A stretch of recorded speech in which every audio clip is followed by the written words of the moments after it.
The personal and the professional clash throughout For All Mankind Season 1 Episode 6, Home Again, as it becomes clear that in the end they are one and the same.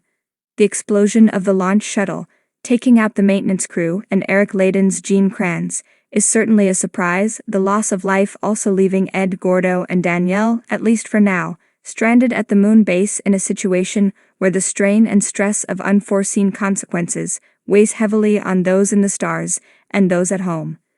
The episode becomes a test of hard lessons for characters, as they each find the threshold of their work rubbing against their personal lives. The long-distance relationships between Gordon, Tracy, Karen, and Ed start to find their breaking points.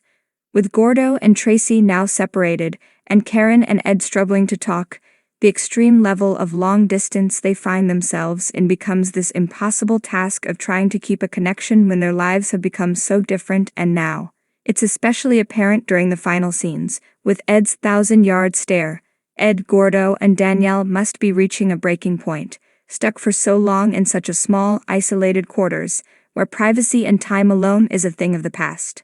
The monotony of the work and little else is so easy to read on Joel Kinnaman's face, showing that he may not return the same man he lifted off as. The final moment of Gordo hopping off and noticing red signal lights brings up a fascinating possibility.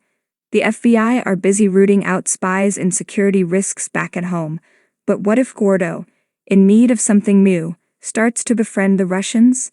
The bases aren't that far apart, in the grand scheme of things, and so a meeting between the two teams isn't out of the realm of possibility.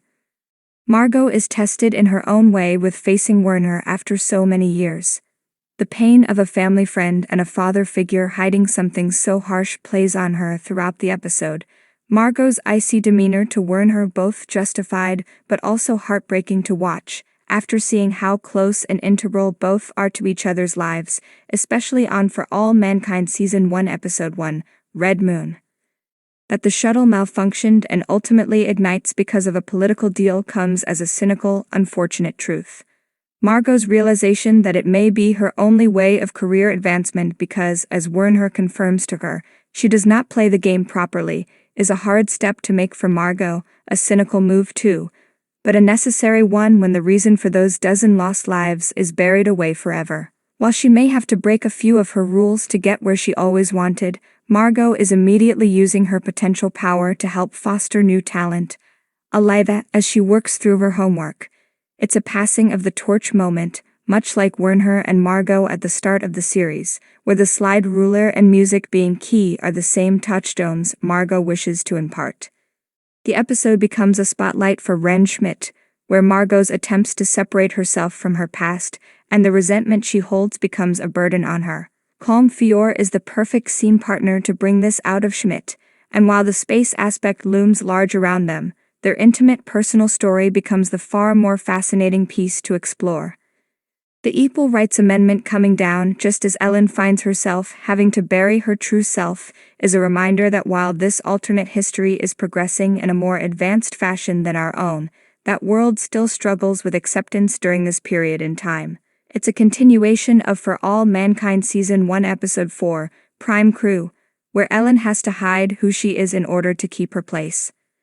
Larry and Ellen may find their stories under scrutiny, but they, along with the Stevens and Baldwin families, are all learning what the new normal is on For All Mankind Season 1 Episode 6, Home Again. The episode is a shining example of tying the personal into the grand stage of space exploration, and making both equally important through how it plays into the lives of those leading the charge forward. Margot may realize that every system is corrupt, to use her own words, but it's the people doing the best they can who make the difference despite that system.